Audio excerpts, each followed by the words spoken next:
Well, last time I welcomed people back, it was summer. At least it felt like summer, and I guess already we seem to be approaching winter, so I'm so pleased that at least some of our audience has straggled out today in rather a cool and windy day. I'm Shirley Fenton, Managing Director of the Waterloo Institute for Health Informatics, and I'm pleased that you're here today, as well as those coming in through our live webcast of this Smarter Health Seminar at the University of Waterloo. And as you all know, this is part of our series on eHealth strategies. In fact, it's our almost last seminar of this series. We have one more to go, and then we'll be starting a new series in January. Special welcome to our speaker, Peter Catford, VP Information Management, Chief Operating Officer, and Chief Privacy Officer at the Center for Addiction and Mental Health. A special thank you to our seminar series sponsors, Borden Ladner Gervais, McKesson, Healthcare Information Management and Communications Canada, Smart Systems for Health Agency, and of course, BlackBerry, our next door neighbors, RIM. Just to let you know, we will do the draw for the BlackBerry at the conclusion of this seminar, so I'm sure we'll see all of you still here. Before we start, I have two announcements. As I said, the last seminar of this series will be next month, Wednesday, November 22nd. Matt Anderson, CEO of the SIMS Partnership. He's got many titles here. eHealth Lead of the Toronto Central LIN and VP University Health Network. He'll be our guest speaker, and he's speaking on advanced hospital systems in the context of eHealth strategies. I'm sure that this will be a very exciting talk. Matt himself is a very engaging speaker. He's received an award as Top 40 Under 40 last year, and he was also named CIO of the Year at the Canadian Information Productivity Awards. So I'm sure this will be a very good talk. We have a flyer announcing that talk at the back of the room, so please take one, put it up on your door, let others know about it so that we can have a good audience. Second, we'll be beginning a new series next year in honor of the university's 50th anniversary. We'll have a little bit more about this next month, but just to let you know, we'll be exploring the question, why not? So why not better health care? Why not? I guess we'll let you, in some ways, fill the answer to that question. Our agenda for today is as follows. Peter will speak for about 45, 50 minutes, or 55, whatever, and we'll ask that you hold your questions to the end of his presentation. Please signal that you would, if you have a question, and we'll get a mic to you so that we can capture your comments, your questions on the audio of this webcast. When you use the mic, just make sure that you point it to you, not away, so that we can capture your audio appropriately. The Center for Addiction and Mental Health, or CAMH, as I guess it's better known, is world-renowned as a specialized teaching hospital affiliated with the University of Toronto. It supports more than 20,000 outpatients every year. I noticed in a recent newspaper article that it's just announced its first phase of one of the largest and most exciting redevelopment projects, and I believe that Peter will talk a little bit about that in his presentation. Peter Catford has a long, unique history in the ITIM business with experience in the public and private sector. In the last 10 years, Peter has been involved in IT management in the hospital sector and has been the CIO of the Center for Addiction and Mental Health since 1999. He is also the president of HInext Inc. and has held positions at Mount Sinai Hospital, Baxter Corporation, Torcom Consultants, and has founded a unique hospital private sector partnership called HeathLink. He has had consulting assignments with major corporations such as GE, IBM, Compaq, and Air Canada, as well as many hospitals in Canada. Peter completed a Bachelor of Science at the University of Guelph, our next door neighbor, and an MBA at the Richard Ivey School of Business at Western Ontario. So with that, I'll let Peter take over. Please welcome Peter Catford.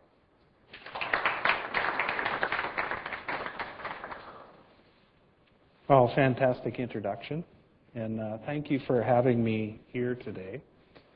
I really enjoy speaking so much that I got recruited to do lecturing in a master's level informatics course at U of T last year, so now I'm really into the academic milieu. I thought it was a thing for retirement, but I've realized now that it's a very significant occupation that I probably don't have the time to do in addition with my other challenges. Anyway, love to be in the academic environment. Looking forward to your questions today.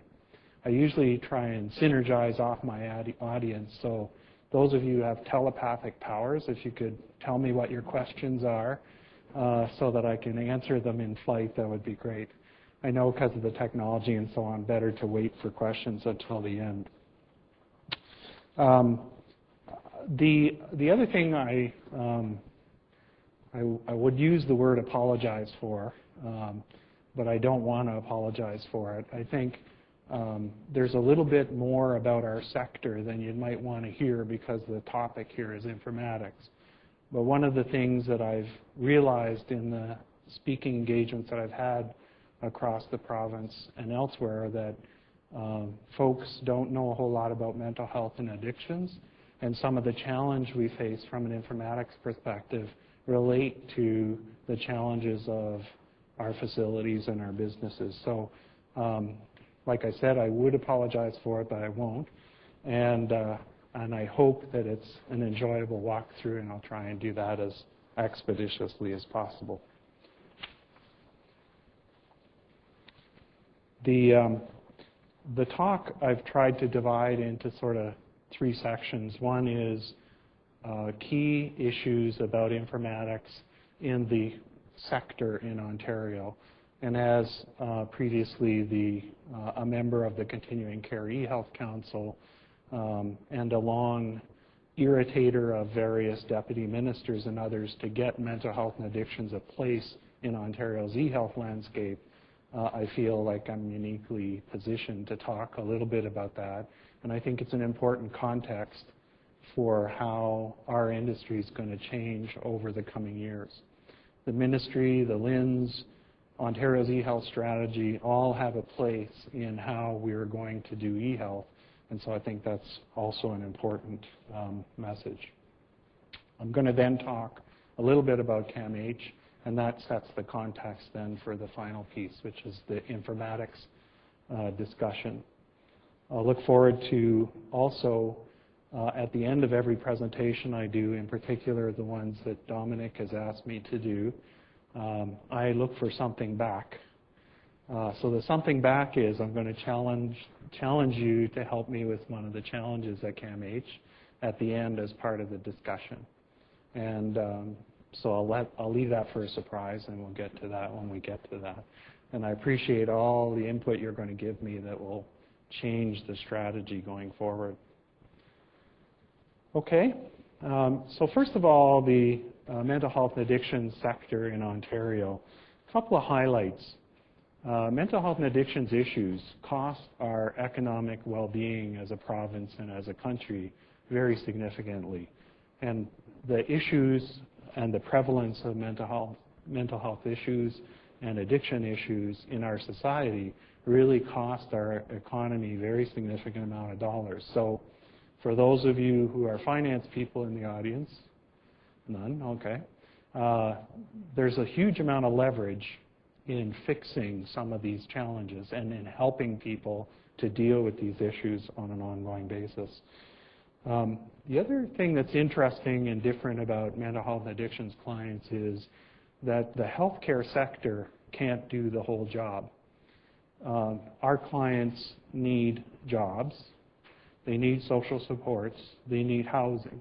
I think many of you might have seen all of the discussion about homelessness in Toronto and the homeless people on the street and the high prevalence of mental illness amongst the homeless people.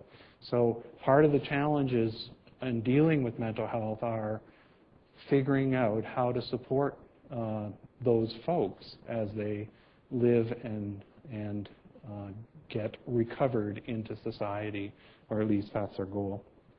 And the final thing is that many of these issues are chronic. They never go away. There's not a cure. There's a recovery, but not a cure. And so there will be ongoing challenges during these people's lifetimes. a little bit about the organizations in Ontario. I think when people see some of these numbers, you can see the incredible impact. It's an unknown part of our health delivery sector, right? The bottom, it costs about $1 billion a year for the things that are funded by the province. So that part of healthcare, if we look at the overall institutional budget of, say, 13 or 14 billion, it's only a small portion. Nonetheless, $1 billion is a lot of money going into care. The uniqueness of this system is that many of our clients, particularly in this sector, get involved with the law, and they have challenges that relate to their interactions with the legal system. And so, as you can see, there's a very large number. So far, I think that's actually, for those of you who follow this in the news, I think the minister just authorized another 75 forensic beds. So these forensic beds are people that are incarcerated by a court of law to be given mental health treatment. And so this is an ever-growing need. Judges order people into these beds, and they're confined to these beds for long periods of time generally. When I look up like that, I'm about to say any questions about that, so don't respond. A little bit about the provincial environment, because I think also that's a bit of the contextual setting that we find ourselves in. Many of the mental health facilities were actually provincial psychiatric hospitals, so they were in effect a division of the government that ran these hospitals. I have heard them alluded to as warehouses. There's a notion that you should just warehouse these people away from society, build walls around them and so on, and I'll talk a little bit more about that. Within the context of the Hospitals Act, there's also the Mental Health Act, and that governs the lives of these people. And we have to manage in accordance with the Mental Health Act in addition to the Hospital Act. And in my view, and these are my views, by the way, all of this slide are my views. They're a little bit pejorative, and probably one could argue some of the points. But essentially, I think some of these things actually continue the cycle of not reintegrating people with mental illness and addiction, but rather segregate and continue the cycle. So instead of getting treated, recovered, and integrated into their own societies, they actually remain marginalized for long periods of time. The amount of research relative to the amount of impact is low in my view. So then on to this, so now we're thinking still in provincial terms. What are the benefits of eHealth to this sector?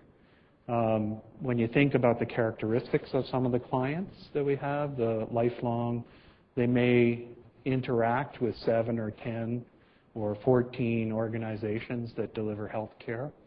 For those of you who may be aware, some of the psychotropic drugs cause problems in weight gain, leading to problems of diabetes, leading to heart problems. Alcohol and addiction challenges do similar kinds of healthcare damage. So one of the really interesting leverages about connecting all this together is hopefully that we can reduce the downstream healthcare costs by intervening and making sure that we're addressing the challenges straight ahead. Accountability. When we look at what we're trying to achieve as a system, one of the key missions, I think, is to measure outcomes. And one of my very big challenges at CAMH has been to try and create systematic computer systems that would measure outcomes of our clients longitudinally and measure them in a way that we can do it systematically as an institution rather than individually as clients. So a very big need is to create enough eHealth that we can actually really measure the outcomes that the systems are creating. And I continue to focus on this. I think it's a huge opportunity. And of course, by measuring outcomes, you create accountability, because if you're delivering X amount of dollars of health care and you can't prove what the outcome or improvement is to the client, then you're probably making a big mistake, or not delivering in accordance with, or perhaps there's a systemic problem that's causing a client not to be better. Another issue around eHealth for mental health and addictions is knowledge. And one of the reasons why I try and do this education session this way is to create new knowledge and create understanding for these sectors. So one of the very important aspects of eHealth is e-learning, professional education, allowing for clients and families to be advocates by learning about the illnesses and issues and challenges, providing them ability to find resources to assess, treat, and care for their family members or individuals. So I think a very unique part of the mental health and addiction sector is trying to figure out strategies for getting that information into people's hands, and figuring out strategies as we begin to make improve the body of knowledge in treatment and care to transform the care system appropriately in delivering that. So a recent update that CAMH has spent a lot of time on is early intervention in psychosis. And so getting out to people early on in their late teens when the early onset occurs allows those folks to have a much better chance of recovering and leading a productive life. And so that learning is something that we try in our education programs, in our outreach programs. In our web, you'll find a bunch of information about it. And that's an introduction of a change in practice and care that we can have a part and a role to do in Ontario. So I think that's a broader need, and it's a benefit of eHealth because you can get access to so many folks in so many places.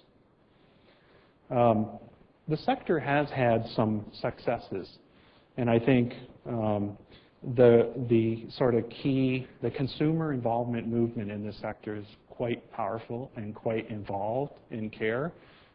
We have empowerment organizations that try and create work for these individuals. CAMH's coffee shop is not run by Timothy's or Second Cup, or not even by Cara Foods or the hospital. It's actually run by an Ontario subsidized client consumer business. And they actually do the coffee carts in our hospital. They do a coffee cart in the main lobby when you come in, and that provides gainful employment for a number of our clients, which is a really important part of their recovery and care.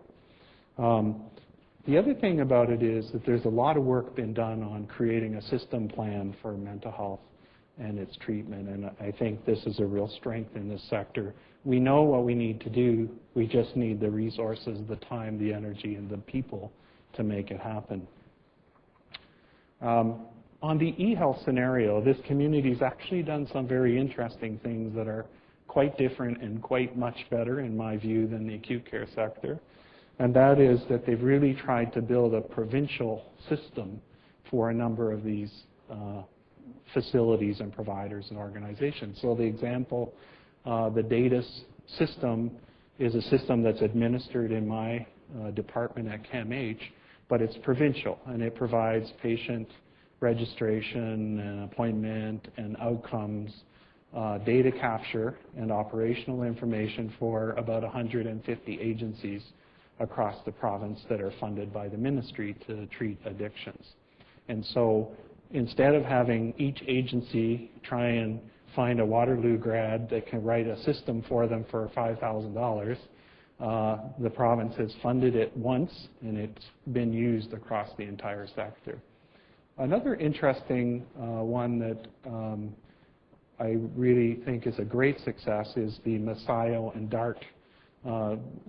DART is the Drug and Alcohol Registry for Treatment, and Messiah is the mental health or something or other. I've forgotten, just a mental blank equivalent, though. What its job is to be a 1-800 helpline for people who have an issue to call, and they will identify an agency provider who will be best able to give that person care.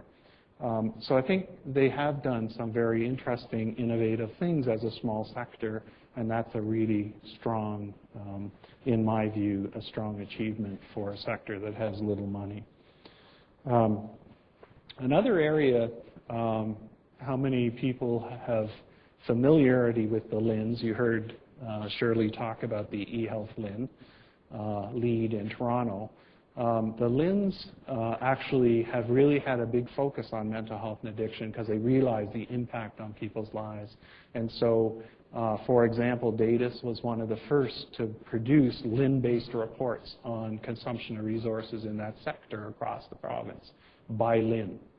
And so these organizations have been able to advocate with the LHIN organizations to really challenge integration, get good information flowing across the continuum of care, whether it's acute care, chronic care, and long-term care, to begin to work on that goal, which is, to me, really critical in treating our clients. So that gives you a perspective, in my view, of the province. We continue to move slowly along in terms of creating more systems at a provincial level. I joked at a recent meeting of CIOs and other ministry officials that the province's wait time initiative wasn't really working on mental health and addictions yet, and that we don't have an enterprise master patient index like many of the surgical hospitals do. I suggested that mental health was number 22 on their list, and addictions is probably number 23 on the list, and everybody was laughing and enjoying the humor in that. But these are things that now the community is pushing the government and pushing these organizations to include this sector because it is so important to the well-being of Ontario. Telepathy questions? Okay, so moving on, the Center for Addiction and Mental Health, the place that taught me all of this stuff about mental health and addictions. And I'm a newbie. After 7 or 8 years there, I'm still, every day and every week, I learn more about the organization. I think Shirley's given you a perspective of the scope of CAMH. We actually have about 400,000 ambulatory visits, but 20,000 unique patients. Do the math. It means that people are in our place a lot. The inpatient beds are split up amongst 4 categories: general psychiatry, law and mental health, or forensic, as you saw it referred to on the other slide, long-term, which is mostly schizophrenia, and then addictions beds. And so you can see that this is a sizable organization. There aren't a ton of organizations that have 600 or near 600 beds in flight. And again, it's ORSO. The continuing focus and investment in mental health. I know that we just got approval to open another 12 forensic beds, so that would put that count up to 166. And the province is looking to add more beds of that ilk, so we'll see probably growth there. One of our other challenges, of course, the acute sector was working hard on this 15 years ago, was the idea that people shouldn't be in hospital beds. They should be surrounded by supports and in the community. And so there's a lot of initiatives working towards that goal, and I think that progress is starting to be made, but you could still see that our beds are roughly the same as they were 7 years ago. We were at 614 beds in 1999 when I started there, and now it's about 558. And we drop some down, and then we climb again, drop and climb, drop and climb. The province has implemented programs like the CTO program and the ACT team program. These are aggressive community treatment programs that try to help our clients to stay in the community, to stay in long-term beds rather than in higher-priced mental health beds and so on. The other uniqueness about CAMH, and I think I referred to that earlier, is that they have a very significant, probably 14% of the budget is dedicated to communication and education and policy renewal. So simple things like blood alcohol levels in drivers should be 0.04, not 0.08. And we'll take a policy position and try and educate the province and try and help lobby to change the blood alcohol limits, for example. Anti-smoking, of course, CAMH, I think some at CAMH might claim credit for the way Ontario is smoke-free today. Certainly we've taken very strong policy positions, anti-smoking for a long time. So I think it's very important that we create policy, that we promote it, that we educate people on it, and that we communicate it widely.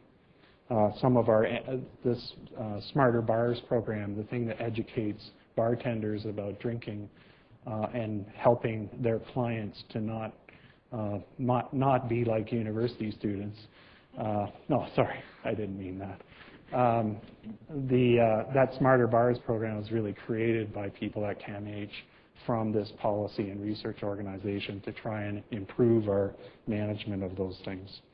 And of course, we have a very world-renowned research facility.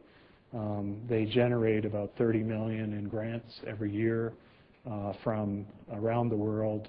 We're a World Health Organization partner. We do work all over the world in health promotion and research.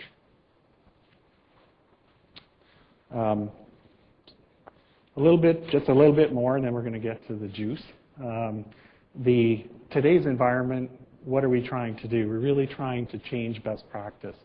I think when you look at mental health and addictions in Ontario, best practice is a challenge at best, or at least calling it best practice is a challenge at best. I think there might be some CAMH clinicians on the line or CAMH participants. I apologize to you guys ahead of time, but bottom line is that we need to go a long way in improving practice. Our goal is to really integrate the care setting into the urban environment. So if you see and saw, and you will see in a few minutes, a picture of the asylum model of CAMH, you'd see brick walls around the outside that are 10 feet high. You'd see that it was walled off from the rest of society and backed into green space away from the urban environment. So our goal is to reintegrate it, and that's part of the whole redevelopment concept, such that it's integrated part of the Queen West community in Toronto, which is, as you may know, is a burgeoning artiste and upper scale neighborhood almost at this point. Condos have gone from being $100,000 to $700,000 in the last 7 years that I've been here. I should have been investing in condos, not doing IT work. I think, trying to improve our workforce is another key agenda, improving the number of RNs. I know that's a provincial initiative, but getting more and more skilled people in the delivery system. Redesigning the community, trying to get our community forces working better. Access to services, and this is something that eHealth, and I talked about the DART and Messiah. I think, and I have experienced this personally, very personally, how difficult it is to find the right mental health or addiction service for your family member because these illnesses are so hard to diagnose. They exhibit many characteristics. There's often debate about what the diagnosis is and so on. So getting access to the service is a very big challenge, and it's one of the things that we really feel is important. And the final point is bringing this business into the dark ages or the Middle Ages from the dark ages, I guess, in terms of eHealth. And I'll just give you a little bit more picture of that in 1 second. Shirley, as she mentioned, said people might be interested in this redevelopment. I'm going to take 3 seconds and give you the redevelopment picture. The important context of this is that we have used this as a burning platform for changing our IT. So the functional planning, the workplace strategy, the environment that we're creating is all based on the fact that we're in the middle of a redevelopment. So we're expecting people to have a incremental change in the technology they're using from the day they leave the old building and the old office to the new building and the new office. And I think, that the climax of that for me, which I realize is only the start of the job, was last week at our board. We did get approval for a $40 million investment in IT systems to help CAMH meet that vision and the redevelopment. So the importance of redevelopment is that it's become the leverage point, the burning platform, whatever the current buzzword is, for changing all of the technology and changing the way we do our work as well. So I'm going to just give you a buzz through what we're trying to change, it's sort of fun and sort of sick. So I'll let you decide which it is. And for those people like Paul here in the audience who know me, they know I have a dry sense of humor. It tends to be on the edge of sick sometimes. But we have a tour that we do of our complex, and it's an important part of raising the funding to do our IT programs and other things, is to show our people. And I recently participated on tours, so I'm going to give you an abbreviated electronic version of that tour. The watchword is, imagine yourself in this position, okay? And then I'm going to show the slide. Imagine yourself going into the hospital. This is actually the view that you get coming off the elevator onto one of our units. So, you know, when you visit somebody in a hospital, you will get off the elevator and you see pictures and, you know, pictures of these people that have established the organization. This is what you'd see entering a unit at CAMH in the old undeveloped place. You like the bars? Nice white colored ones. How would you feel if you had to store all your worldly possessions in here? The perspective is not a bad camera angle. That is the size of it. It's about this deep. That's the only lockable thing that a client at CAMH Queen Street has. That's where all their worldly possessions have to get locked away when they come to CAMH. Imagine if you had to spend 8,237 days of your life, 22 and a half years. We have many clients who do this in this room. And that, you can tell by the belly, that's me standing in the middle there with my arms outstretched. You can see that my one hand is about 8 inches from that wall and the other hand is about 4 inches from the other wall. And I'm 6 feet tall, and everybody then knows that my wingspan is what? 6 feet. So that's how wide that room is. And when I turn the other way, it's about 2 feet on each side of my hands instead of 8 inches, okay? So imagine yourself spending 22 and a half years living in a room like that. That mattress there is covered in plastic. That window is barred and jammed. You cannot possibly open it. And that's the closet, and that's all you get. If you're ill and you're admitted to hospital through this entryway, anybody know what this is? Show of hands? No? Yes? You know that it's a sally port, right? Yep. That's the entrance to the forensic area. And it's a double gate, just like you see on TV. So they dial the first intercom, the first gate opens, the cruiser or the paddy wagon drives through. Then they sit in the middle, and then they get approval from upstairs. The one gate closes, the other one opens. And if you go to the units, it's the same as TV for that too. There's double doors, there's cameras looking at you. You have to speak and go through the double doors. One locks behind you, so you're in this claustrophobic space as you get admitted in, and so on. So imagine if you were ill, which these people are quite ill, many of them, getting admitted to a place through this door. How would you feel? Need I say more? And our esteemed friend in the audience would probably recognize this. This was the largest government building in 1850. It is the asylum at Queen Street. It is the, need I say more? That's sort of what you just saw for the last 5 slides, okay? This is the site where we're rebuilding, and the only thing that remains of that is the bell, whatever you call that thing on the top, is actually built into CAMH, and the staircase is built into CAMH today. Where are we going? I think I talked about improving care, improving access to care, centralized access and triage. So in other words, have a group whose main job it is to figure out where this client best gets treated, improving the recovery model of care, trying to help our clients recover and live normal lives, reducing stigma, embracing diversity. You've got the feeling by now that our clients are always segregated, persecuted. It's not a nice feeling to be mentally ill. And it's not a good feeling to be addicted in downtown Toronto. If you've ever met Metro Police when you're in that state, you'll know what I mean. We also want to try and be a provincial and federal and world leader in research and education. The developing the urban village, I've talked enough about that. The goal is to really take this complex and turn it into a streetscape with streets running across the whole complex. The construction started a week ago. The bulldozers and cranes and stuff are already there, planning to be there. And then leading provincial systems implementation. Our goal is to continue to push for more and more integration of our information systems, the eHealth councils, understanding as a community what we need, and creating standards. And as you saw in the statistics, there's over 500 organizations that deliver this care in Ontario. Having them work together as a system, the only way we're going to do it is electronically with good standards. And so really a strong focus, and why I volunteered to do this Ontario Health Information Standards Council work, because it is so important to move the yardsticks. There's the facts on the redevelopment for those of you who are construction people. The CAMH part of it's going to be 1.4 million square feet. That's a pretty sizable complex, 6 or 7 buildings at least.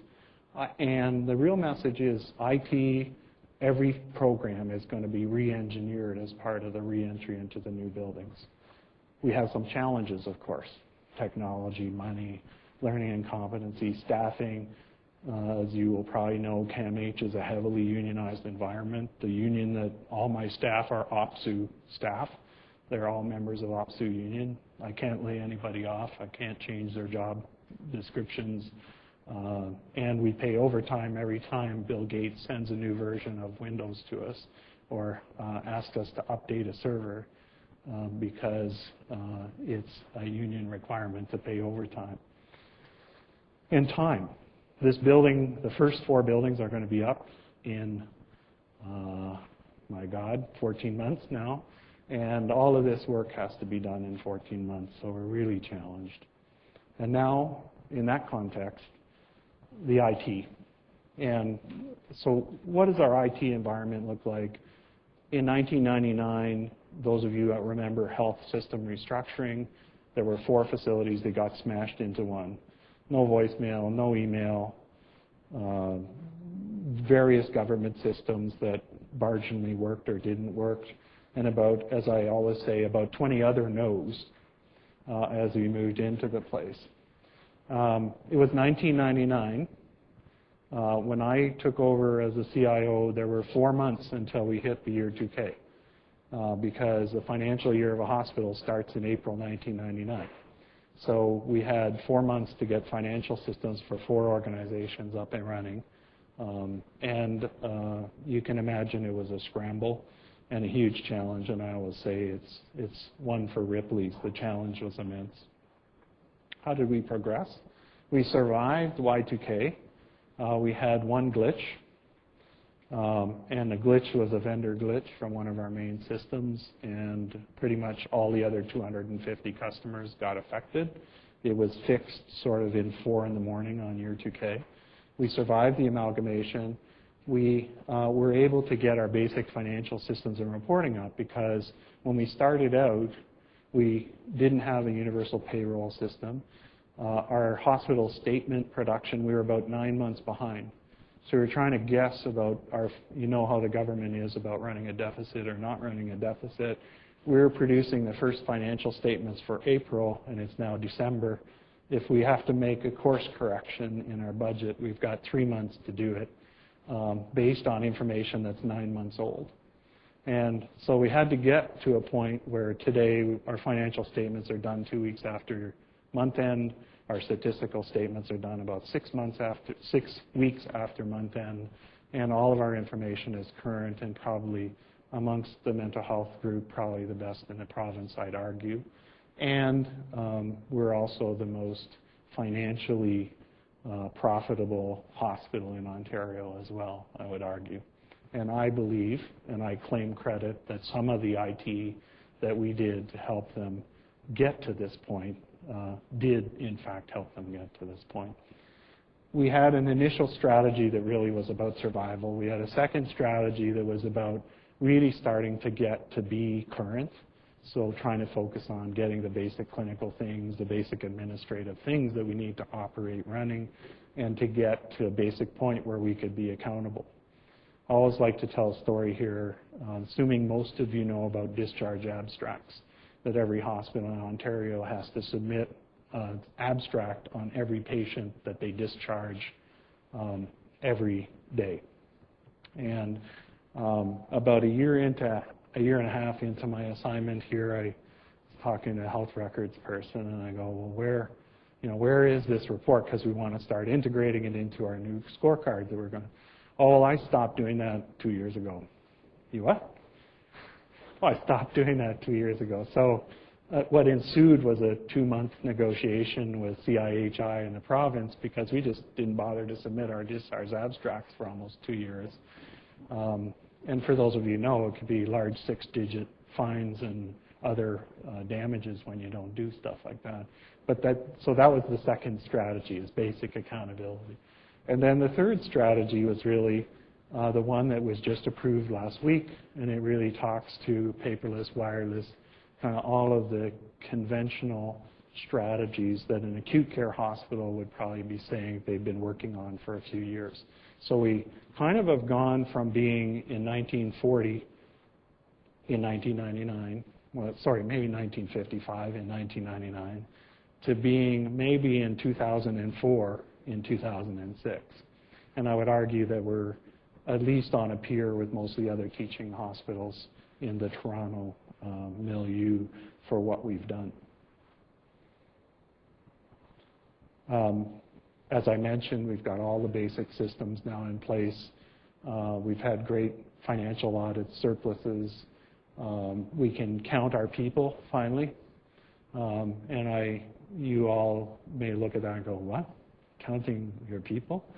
And I always remind people that I was at the Empire Club about 3 years ago, and the Premier of Nova Scotia, somebody Ham, forget his first name, Dr. Ham, we'll call him that, was doing a presentation, and he said, oh, it's really incredible. They took over as Premier, and I said, well, how many people work for me? He said, and I'm not sure I know today how many people work for me. So it's a very big challenge, and in public sector organizations, it's 3 shifts and part-times and research assistants and all the other kinds of things that happen. It was a real challenge to learn how to count people. And some of my management would still say we don't know how to count those people. I'd argue that it's the science of how you count them that we're arguing about now. We did do a balanced scorecard approach, and our balanced scorecard is something that I'm really proud of. We started out with 200 pages, 5,000 indicators. I'm exaggerating a bit, maybe 200 or 300 indicators, to now where we're down to a corporate scorecard that has 28 indicators, and it's about 10 pages in length from cover to cover. So trying to get ourselves focused on, here's the great big data world, to what are the really key things that we need to watch as an organization to manage ourselves. So I'm really proud of that, and it's continued to evolve, and it's very exciting to me to see where we're going today. We had our challenges in the clinical systems arena. We purchased the Siemens MS4 system, and I'd say it's older than the mean of age of this side of the room, for sure, that system. So I won't go on this side of the room, guys, sorry. But this system is a old system. We couldn't find any psychiatric hospital that ran it, or addictions facility that ran it. We couldn't really find any best practice in how the system was run.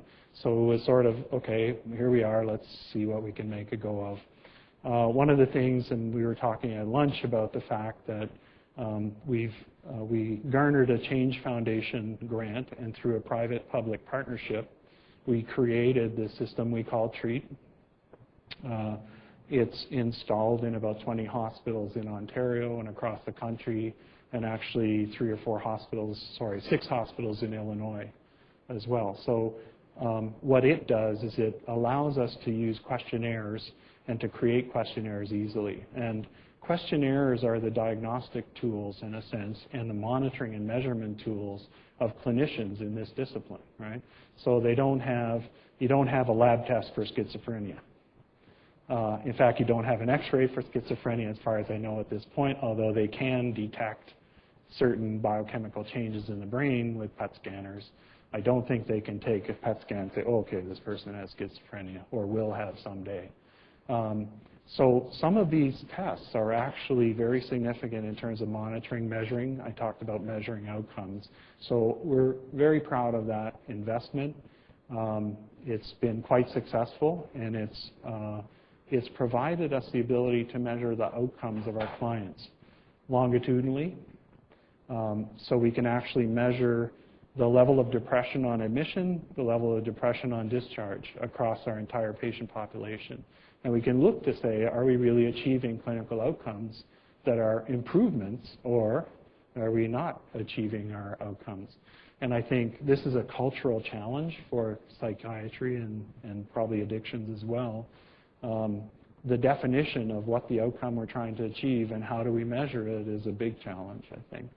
And our hope is to get somebody recovered, but in quantitative numeric terms, it's hard to measure. So this has been our challenge, and it's something that we really think we've actually had some good success. TREAT also does the REI for mental health, and some of you may know John Hurdes, who's a researcher here, and his group worked with InterRI in the United States to create this tool. And it is a very large questionnaire. It's loved to be hated by mental health and addictions and acute care hospitals alike. It's loved to be hated, but when you look at the data that it produces about your client population, it creates marvel amongst the system planners, amongst the executives, and illuminated care teams who actually get into it and try and understand what they're seeing with the data. It actually has a potential to transform care in their hands. So that's one of our very proudest things. We've actually got physician order entry up and running, and that, when you consider that Toronto Hospital took 28 years to get it up and running, we've only had 3 or 4. We're not doing too bad. It may not be perfect, but it's there. We have the basic hospital systems and the dictation transcription, and it's all online, real time, and available today. So in the 6 years, that's been our accomplishment, and we're pretty proud of how far we've gone. We recognize we've got miles and miles to go. What you will recognize here is that there isn't a lot of focus on the sort of clinical side of life. And that's because, remember, in mental health and addictions, we don't have an OR. We don't have a huge radiology suite. We don't have PACS, picture archives, and picture archiving and control systems. So it is different, and that represents the difference. Think about the amount of text that happens in a psychiatric case.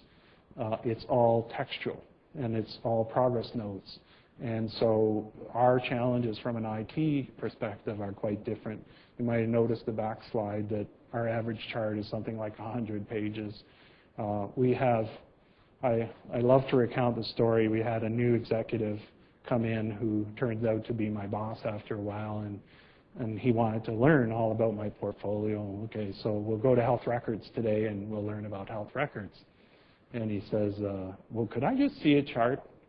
And of course, the lady, one of the key ladies that's great fun in the health records department goes, sure, I'll be back with a chart.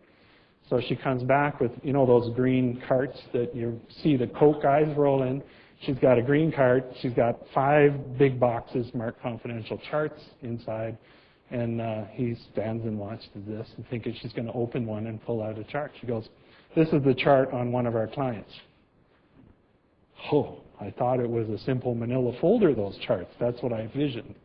And in acute care, you could probably vision that it is that. You don't envision that it needs to be wheeled around. We had a recent transfer of a client from CAMH to Whitby. It was 22 boxes, the chart. And we were required to, for various reasons, to send the whole thing over there. This was a forensic client, and there was huge amounts of documentation. The ORB assessment that allows them, the courts to review and these review boards to review the status of these clients, those things can be, my dictation people go nuts with them. They could be 18, 22, 26 pages long. They regurgitate the last 4 summaries that have already been typed somewhere else over again into those summaries. And the first time I saw it, I said, why do you do that? And the answer was, because the doctor needs it. So next time I'm talking to a forensic doctor, I said, why do you need that? And he says, because the judges demand it. And they don't want to read 5 different charts. And that's what is required. And I go, how can that be? This is ridiculous. Anyway, I think it still remains today. We still aggregate the chart. And our friend who knows about Metforce, he may know more about it than I do. But I've decided that it's just, my brother's a lawyer. He talks about cranky old judges. I figure that all of this dysfunction is because of cranky old judges. I hope there's no judges in here. So those are some of the kinds of challenges and interesting things that we've tried to do. Some of the really organizational challenges we face, and how am I doing on time? Pretty much out? Do I need to speed up a bit? Insufficient clinical systems. So the whole treat thing was, where can I go and buy this system? No, I can't, so let's try and develop it and see how it works. And so we're here today, and I think we could still got a long way to go. It's developed into an interdisciplinary plan of care, and we're starting to think about how to do progress notes and so on. We'll get there eventually. Data accuracy and user compliance. Challenges in acute care, I would guess there's certainly challenges in this sector. Major people issues, you know, that's the usual thing. I'm busy taking care of patients. I can't take the time to put this information in the computer. My patients are more important. A subjective approach. I think this has been, acute care has kind of got over this disease, I think, about 15 years ago, but I'd argue that it still persists in the psychiatric and addictions world, is the case-specific thinking. I've seen this case 12 times over, I'm going to do this again because it worked in the last 12 times, and no, I don't want to check what my peer is doing because this works for me. And so one of our challenges is that you get unsystematic care with unsystematic documentation, which means the automation process becomes a huge challenge in individual approaches. And across our programs, we admit people differently in each of the 12 major programs. We admit them differently to each program. And our computer system has to react to the differences across the board. Doesn't do it very well, but that's its job, and we do our best. Challenge to practice. I think one of the key issues we have is that when something has been done the same way for many, many years, it's really hard to try and change that culture of doing it that way for 20 years. And if you're trying to gain benefits of automation, the challenges get tied together. I think an example that we can probably all relate to, and it's not my words, it's a former chief of psychiatry told me this. He said, you know, do you know how many times a day somebody's written down normal bowel movements in our charts? And he said, do you know how many patients that really is important for? So that's an example, right? So we have a protocol. Somebody's writing down normal bowel movements happened with this client 500 times, 558 times a day at CAMH. Why are we doing that? When only a few may have dietary or other issues that would require us to actually be noting that. So I think it's a simple example, but challenging that is one of the really big challenges we face. And then finally, computer literacy. Remember, if there were 40 PCs 8 years ago, there's still a whole lot of people that haven't really used a PC day to day in their business. And unlike the assumption that you hear is, well, they have one at home, they learn it at home, our work population, I would argue, probably 60% of them or 50% of the ones that are challenged don't have computers at home. and don't have any interest in learning about computers.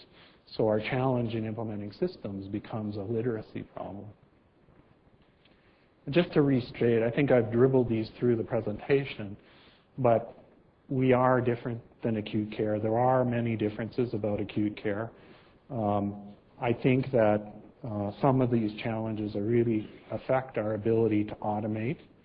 The one about where's best practice, how do we find who is the best practice, is always a challenge, right? Whenever we look at a problem, I have a challenge with the Information and Privacy Commissioner about a client's right to change their record right now, ongoing. And I say, okay, well, where's the best practice in this? Who knows what best practice is for this? And they're, well, we always just ask the clinician, and if the clinician says, yes, it is the way it was, then we accept that opinion, and it is the way it is. So the question is that good enough? And I'm sitting agonizing, thinking about the $250,000 fine that she can impose if she thinks we're not doing best practice or we did something wrong to this client. So I think those kinds of challenges are very significant for us.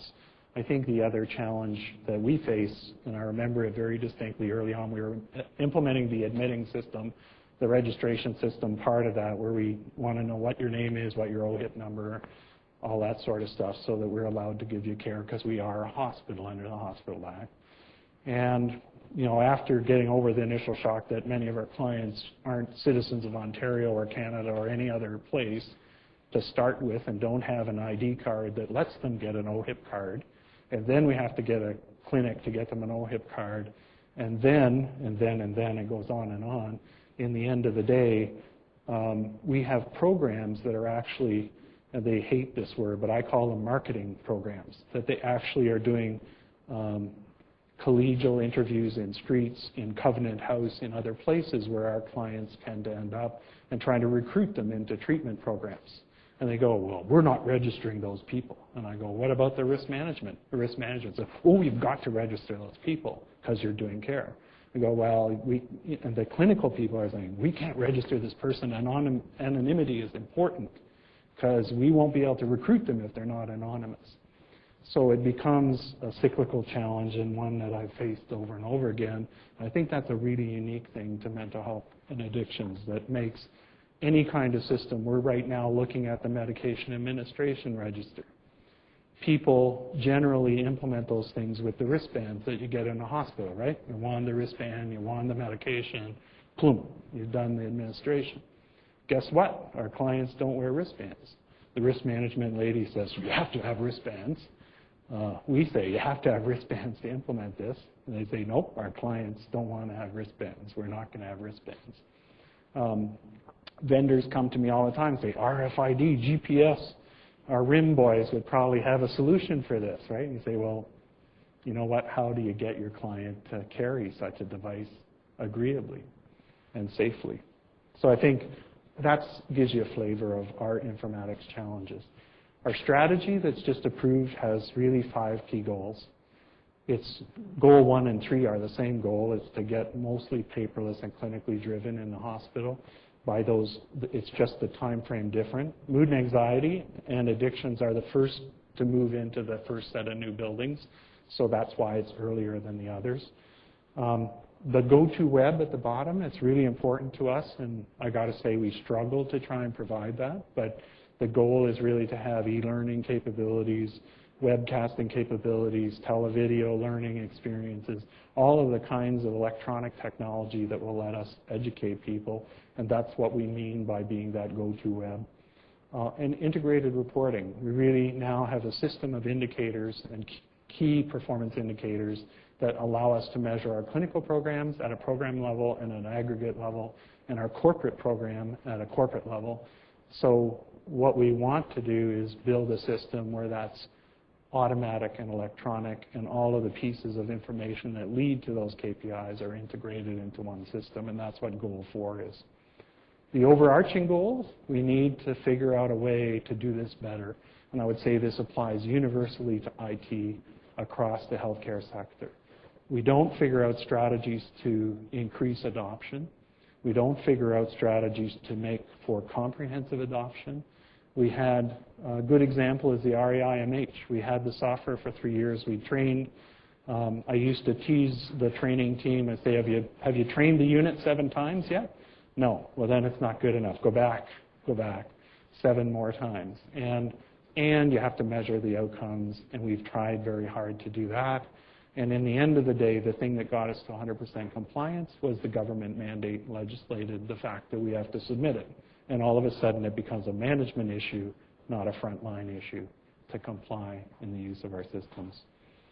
So the final piece of that, of course, is making sure people have the electronic competency to do the work.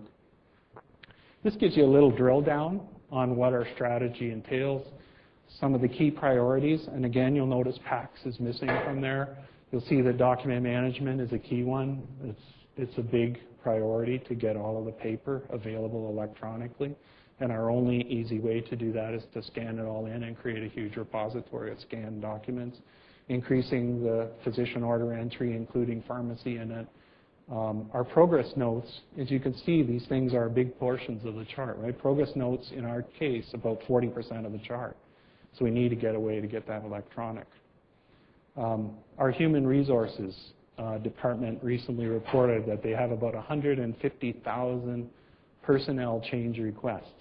And they're done on that old NCR paper that has 3 copies that kind of write through from one to the next.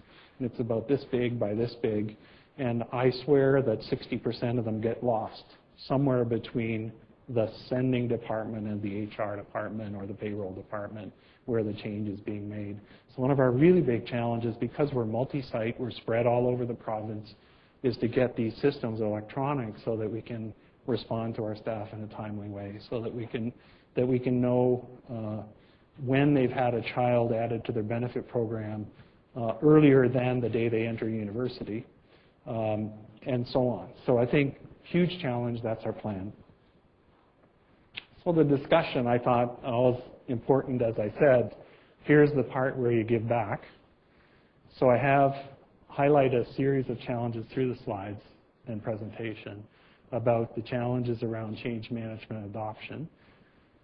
We actually built into our strategy about $700,000 a year in backfill and other support costs for the clinical programs and the other programs to support our IT initiatives. So this money is segregated and earmarked away from the IT project to allow the programs to figure out strategies to integrate. Some of it's for resources, but some of it could be used in innovative ways to gain compliance and use of systems. So what do you think the challenges are that I face and that our organization faces? And once you know that, maybe you can offer me some solutions, which is really the payback time. And I'm used to, with my children, there's always a payback time. This is payback time. And thank you for listening. Sorry we can't chat during the thing, but I hope it was helpful, and I hope you got some new information about our world from it. Well, thank you very much, Peter. Why don't we go right into the discussion and try to answer Peter's questions, or at least discuss them, and I'll look to the audience or from the web viewers for some of this discussion. So does anybody want to kick off the discussion?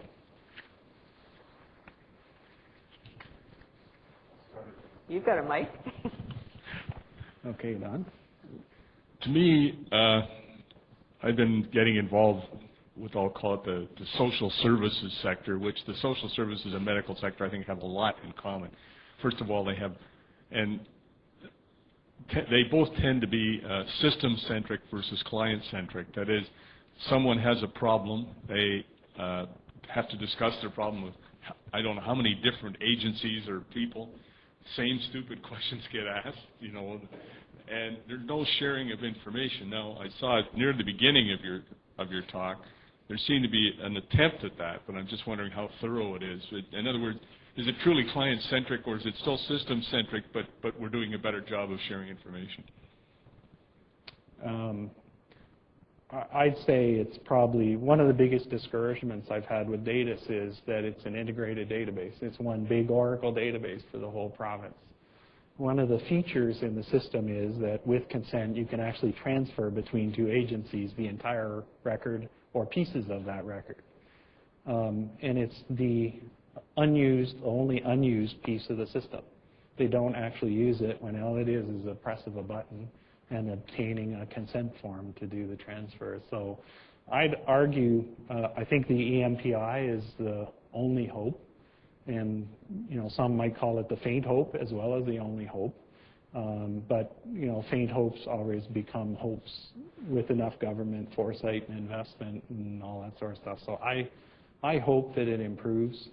I think the challenges of PHIPA, the challenges of privacy, many of the addiction and mental health population feel that they are persecuted in general hospitals.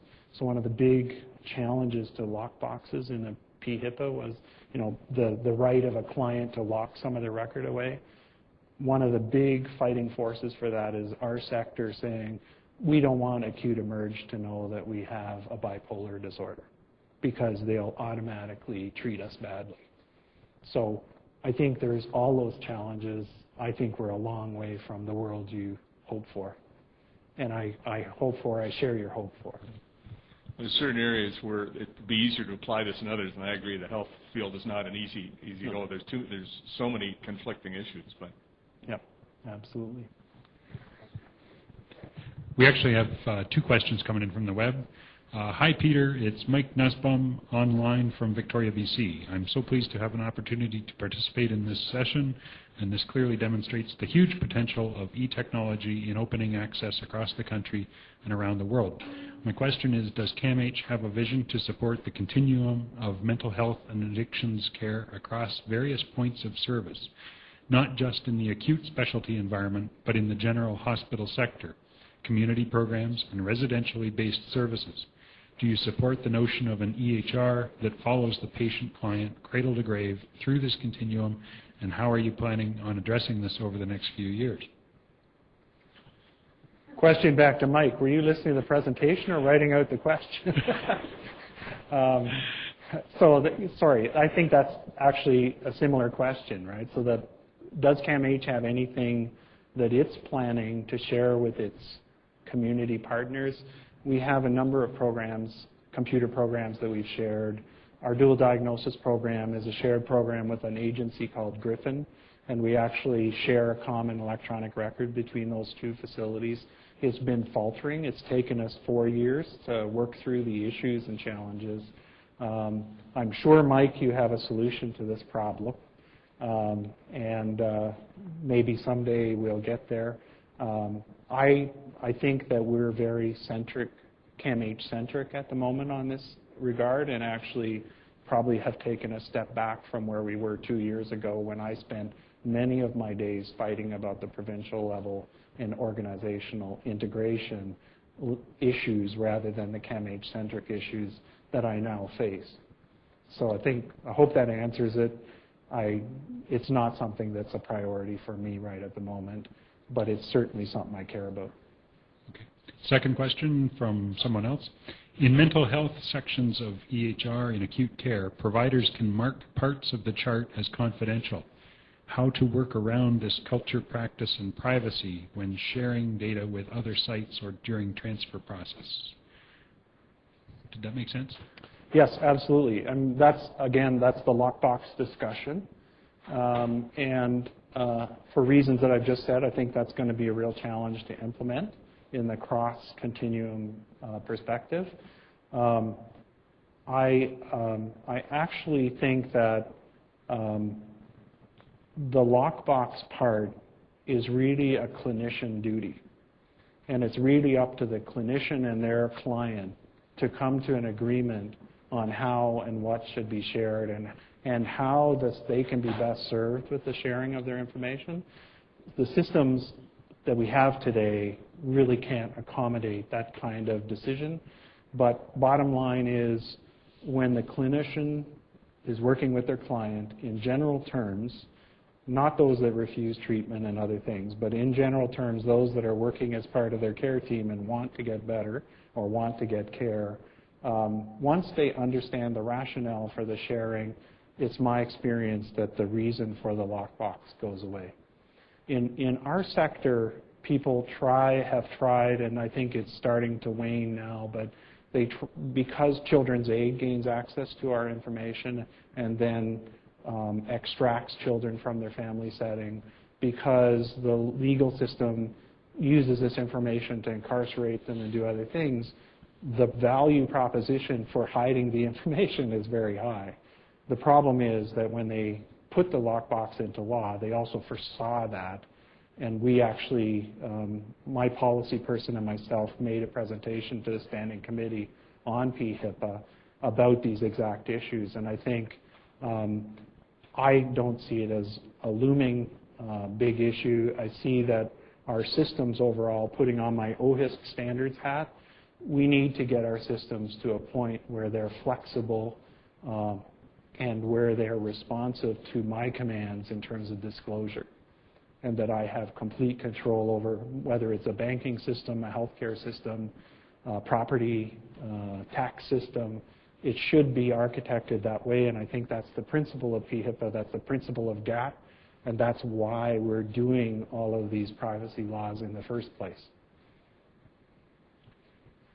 Any other? I have one more from the web, sorry. Is wireless bomb-proof enough for confidentiality and lack of dropped service to use in your facilities? Is wireless phone? Is wireless, the phrase was bomb-proof. It's presumably secure enough. Okay. The bomb-proof part, I don't know what that means exactly, other than, is that some kind of buzzword that I don't know? Okay. So I guess essentially the question is can wireless communications protect the privacy of the individuals? And I think the answer is we're continuing to learn about that. We still have a long way to go, I think. And we're trying our best to implement policies that protect people from using names. For example, our policy requires people to use initials. So they're on a cell phone or they're sending an email or whatever. They may use numbers. They must not use names. They may only use initials and things like that. So we have a set of policies that try and make us do things that are safe. But in the end of the day, as you know, there's no such thing as 100% safe. We did actually, PricewaterhouseCoopers did an audit of our privacy and security posture about 1.5 years ago. We've tripled the resources we have, and I'd say it's one of those problems where the further I go, the behinder I get.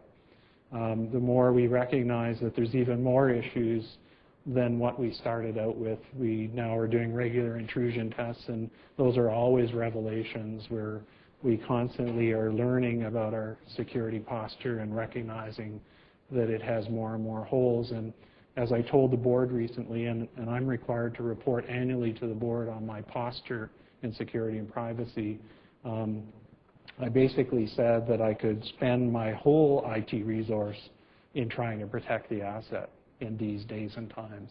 It's just so complex to try and do so.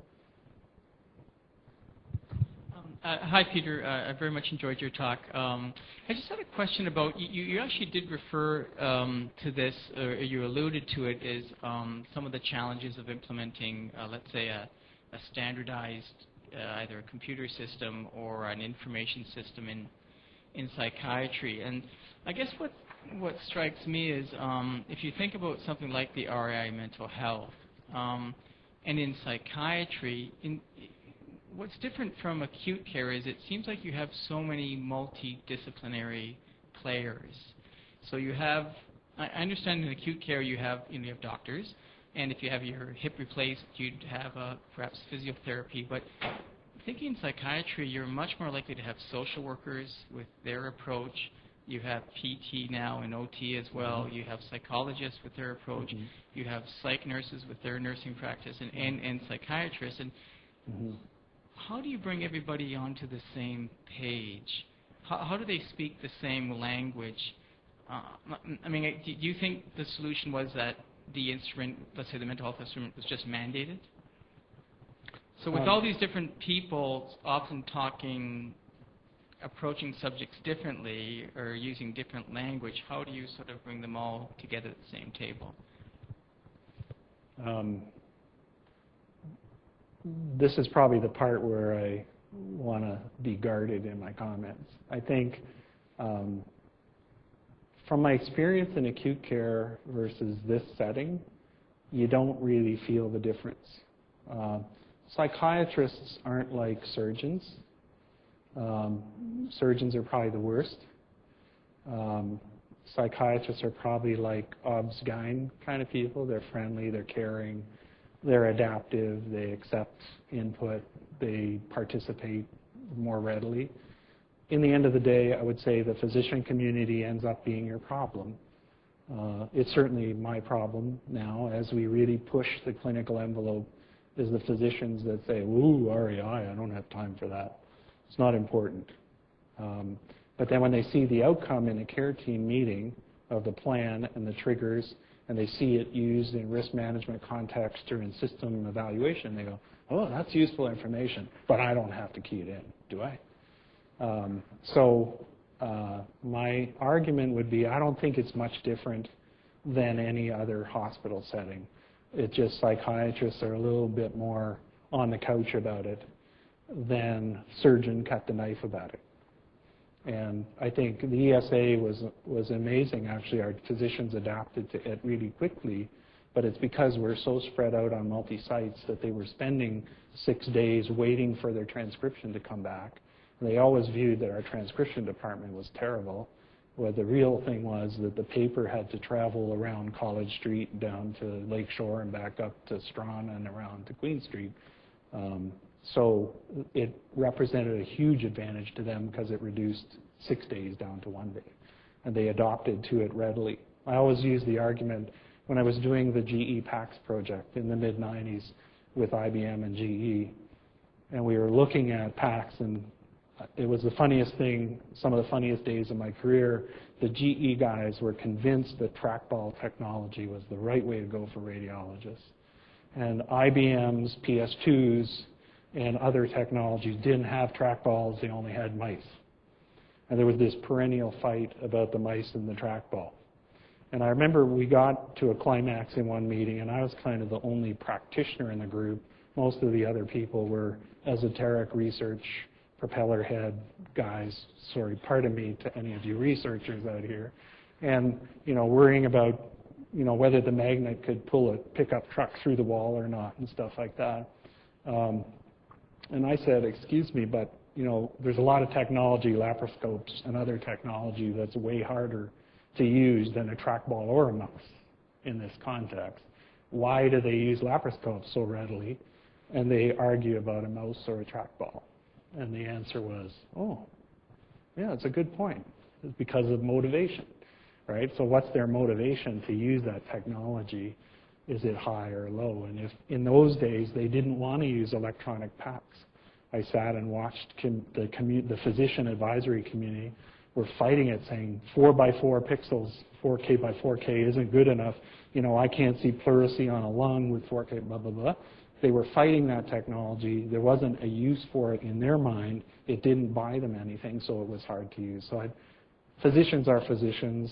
They're empowered in general sense to be obstinate and to lead the team in some ways. So you just culturally, I think it's one of the challenges that I'm looking for a solution for. The rest of the team, I think, interacts nicely.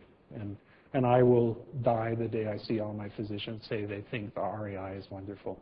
They're going to fight it until they go to their retirements, I think. Not that they think it's a bad thing, it's just they don't think they have to do that work. Any other questions? Well, one of the things that I've been thinking about it, oh, yes, by all means.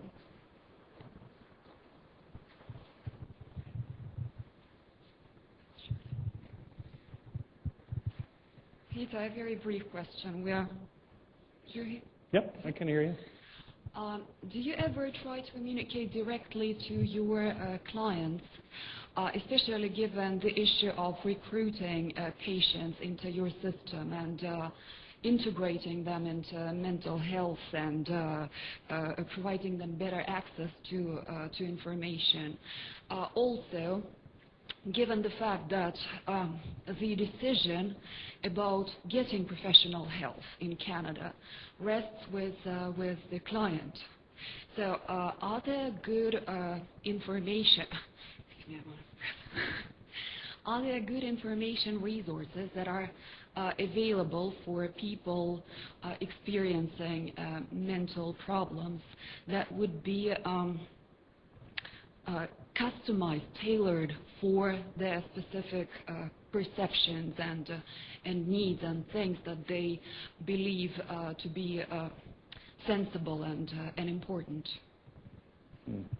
I mean, in a way, it's a clinical question. What I can give you the simple things that we've experienced. We did, with the part of the Change Foundation funding, helped us to run a trial with a group out of the Northeast Mental Health Center that were geographically challenged to meet with their caregiver. So we basically did a webcast interactive assessment online, and the results were very positive. They felt like it was useful, but they found it hard to invest in the technology because, again, the beneficiaries, the client, the system doesn't benefit from that at all. And the client doesn't necessarily hold a lot of weight in that milieu. We have our web, which has a simple tool on it that is the propensity of somebody to have a drinking problem. And it's just a simple set of questions, and you end up with a ranking scale. And I know that we've hit multi-thousands of hits on that on occasion in the day. And we've actually sold the little proprietary product to the Pilgrim Health Group in the U.S. And apparently they use it as part of their HMO program, and they somehow publicize it. I haven't seen any of the materials. So that's another approach, and it seems very successful on that level. We have a private-public partnership with an organization called Mensante.com, Feeling Better Now, and their goal is to assist an employee assistance program at work. So they're actually building, using our TREAT tool, they're building a set of user-friendly diagnostic tools for employees to self-diagnose for depression, to self-diagnose for addiction and gaming issues, and they want to develop it to the whole scope of things. So if you have a look at Feeling Better Now materials, mostly their target market is large corporations, so you won't be able to access much of it. But again, their view is that they're experiencing really good success in having end-client use of that tool over the web. And the anonymity, because when they first sign on to our system, they get a tag that becomes their tag, the same way as if you log on to Pizza. So they can use a totally anonymous tag. We make sure that they can't track the IDs and that the employer has no way of knowing who the person is that's using the tool. But it does go as far as actually recommending a consult and recommending a diagnosis to take to the consult, and it prints out a care plan sheet for the client, the end user's person who's filled it in, and they've just sold it to TD Bank and DeFasco, and I understand they have another major bank that's thinking on buying it. So I would argue that it's feasible, it's possible. I know of no peer-reviewed research that would tell you the answer to that question. And finally, I think the only peer-reviewed published article that I know about that's anywhere near to this would be the one done by our own David Goldblum about the experience of people with televideo and how they experienced a much better clinical experience through video conference than real time. A little different than what you're talking about, but again, it would speak to the fact that a client properly enabled could actually use technology to get access to care. Hope that answered your question. Well, I've been thinking about this last slide a little bit while we've had this discussion, and I guess my first comment on the first point is $700K enough, because I think some estimates would say that it should be more than that in order to do the change management.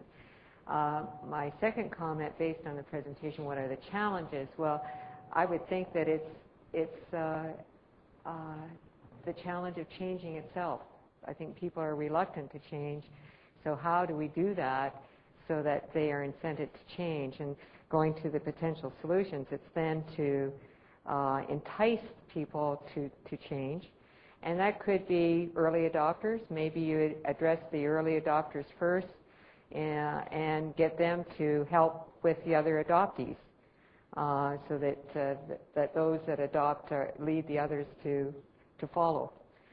I don't know what other people would think, but anyway, that's my stab at answering your question. And celebrate successes. When you do have a program that actually we had, the Emerge General Psych program had some real success with the RAI tool in terms of case conferences. And what they did was they hooked up a projector like that into the conference room, and they started going through the assessment triggers and the care plan online as a case conference discussion group.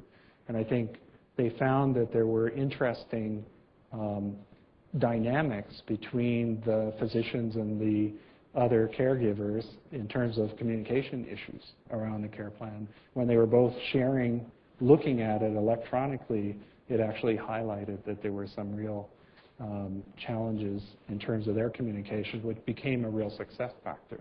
It's like, okay, we need to modify the way we do things because of what we've learned here. That's very interesting, because one of our very first speaker in this series, she was talking about, this was Diane Beattie from London Health Sciences Centre, about using a shared digital imaging approach in their hospitals.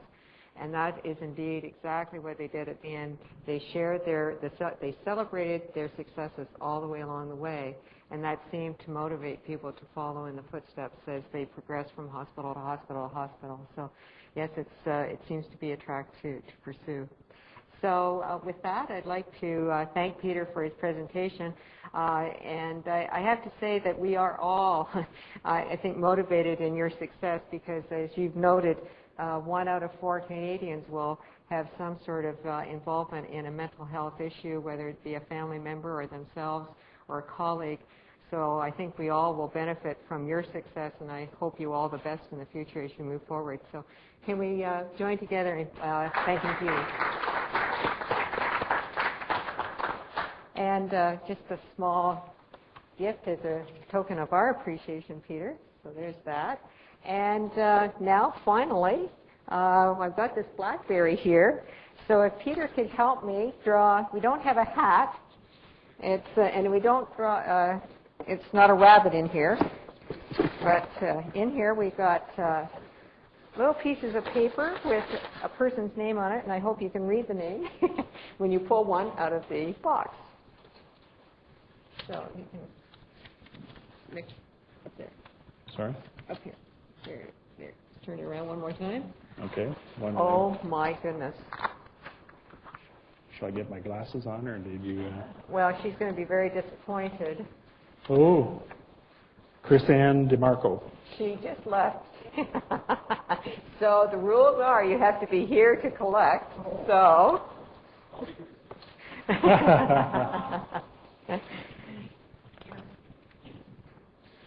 We'll have to get you into one of our cross-gender programs to do that, I think.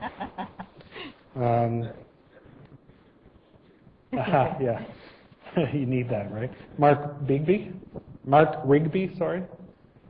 Mark Rigby here. He was registered for online. Uh-oh. So we're all still alive, people. There's still a chance. Paul Brown. There you go, There Paul. you go. Congratulations. We've got a winner.